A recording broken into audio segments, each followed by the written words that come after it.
of importance and interest to the consolidations of the relations between the two brotherly countries and the two brotherly. Former Senegalese Prime Minister Souleymane Ndéné Ndiaye there after a meeting with the head of state. His Excellency Sir Professor Haji Dr. Yahya AJJ Jammeh, President of the Republic of the Gambia and APRC party leader, would like to notify the APRC Bureau, party militants and the general public that Mr. Seni Chati has been relieved of his duties as National Youth Mobilizer with immediate effect. A news release from the Office of the Secretary General reveals that His Excellency has in the same vein appointed Mr. Pierre Minte, Youth Mobilizer with effect from today, Wednesday 12 September 2012. The head of the Nigerian community in the Gambia has added his voice to calls for clemency for the remaining death row inmates. Chief Sir Paul Odimemfa also praised the President for defending the Constitution of the Gambia. Abdunjai has more. He was already in the process of registering Nigerian nationals residing in the Gambia, which information he said was to be provided to the relevant authorities. This data will on the one hand protect Nigerians with legitimate businesses and on the other expose those with skeletons in their cupboards. Definitely we wouldn't like to see a situation where, you know, few people will just come and tarnish the image of, you know, a great group, you know, a great number of Nigerians here, you know, because we have a good number of Nigerians in the Gambia. So, and we went to enter into a, if you like, you can call it census. You know, we want to conduct a registration of Nigerians. We want to know the number of Nigerians that are in the Gambia. We want to know where they are staying. We want to know what they are doing. You know, so that's why we come up with this measure of getting everybody registered under the Nigerian community. This one is not by choice. It's a must that you must pick up this form, register, and give us the informations. We're going to create a database of now Nigerians.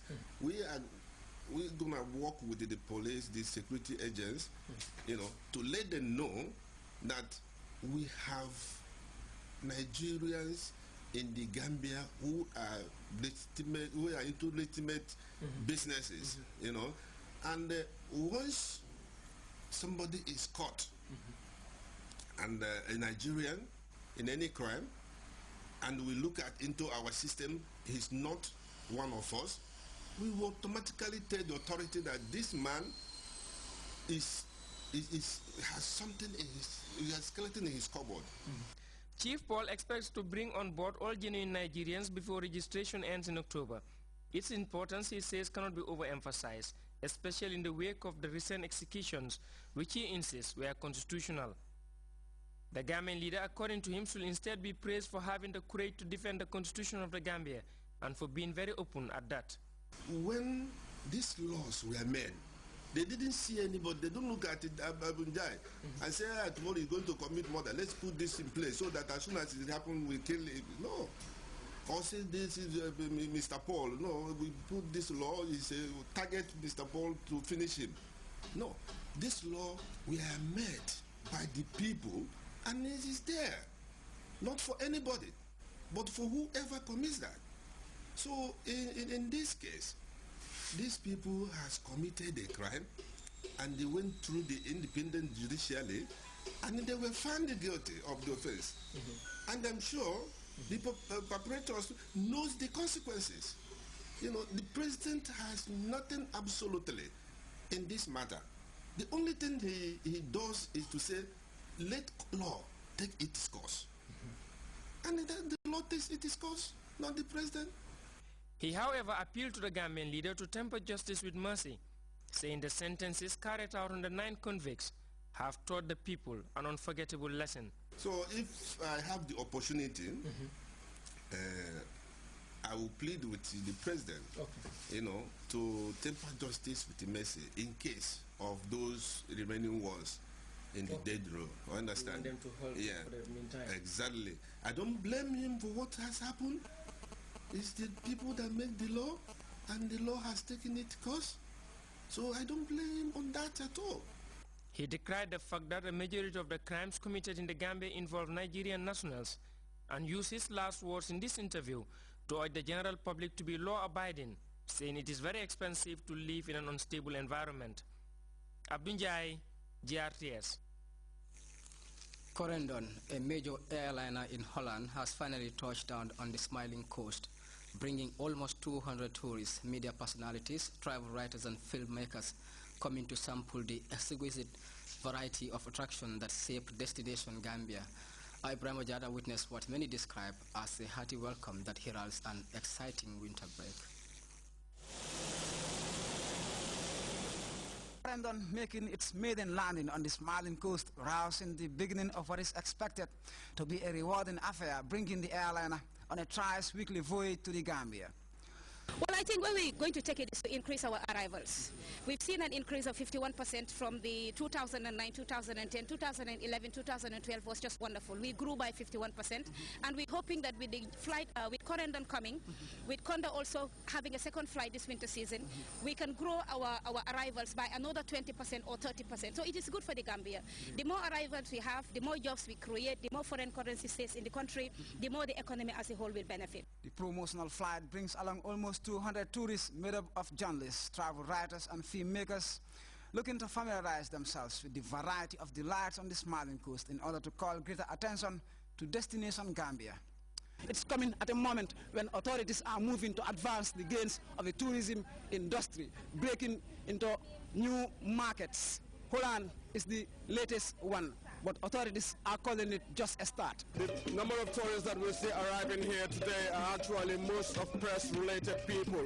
What they're doing is, as a prelude to the start of the season, they're coming here to actually see and test the products, the tourism products that we have on the ground, to go back to the Netherlands and do press releases out there for tourists to have a better appreciation and understanding of the products that we have here to offer. It's certainly a venture which brightens the outlook of a diversely exciting winter break, with officials moving to stretch their tentacles across the vast European market, looking to be significantly consolidated by the arrival of Corendon. It is very hectic, but it's going to be fun and exciting, and we're also excited. I'm sure the guests arriving are excited as well. It's the beginning, and from October, Corendon will be coming with multiple flights every week. This is the moment in time when the travel industry begins to hope for an impressive season. And here they are already smiling to a hearty reception, illustrated as fitting by Corendon's maiden travelers to the Gambia, who will be expected to depart with tales of a sunny and exotic destination, offering the warmth of genuine hospitality amid thrilling backgrounds fashioned by woody landscapes, wide beaches, and the most stunning river Gambia. The Smiling Coast. Yes. Yeah, the Smiling Coast. Right there. Great. And everything they say over here gives you a big smile. A big smile. Yeah. I love it. And do you love it? I love it. I love it. Tell me one word to describe it. One word. It's very beautiful, and like the culture, it's really pretty. In keeping form with the name and imminence of the Smiling Coast, the Minister of Tourism made a general call for the populace to pay close attention to tourists and ensure that they enjoy their respite in the country, even as he emphasized the need to sustain the delivery of first-rate service within the industry. We're looking at the hotels having key service standards for their employees and standards that they can actually measure. They have the carrot and stick principle to be applied, because service will have to be very important if we are going to retain these customers that we're already having. If you don't deliver the service, you go outside and they're harassing the tourists, then they will not come back. It's a combined effort. It is a combined effort. Like I keep saying, tourism is everybody's responsibility. Corendon's managing director told GRTS that a lot of people in Europe intend to voyage to the Smiling Coast, which he described as an unmissable destination. In Holland, they like Gambia. I don't know why. They like Gambia. Friends. Because everybody says it's a smiling country, Gambia. It is nice. Yeah. So you're looking to tap that market? Yes. Okay. But I can say you, I am here to bring tourists here, Dutch tourists. But I say also, I can bring tourists here, and I'm expecting from Gambia also the smiling and everything. When the tourist is here, and that is the job to the Gambian people, and to make them ambassadors of Gambia. Ibrahim Ojada, GRTS. You can monitor GRTS live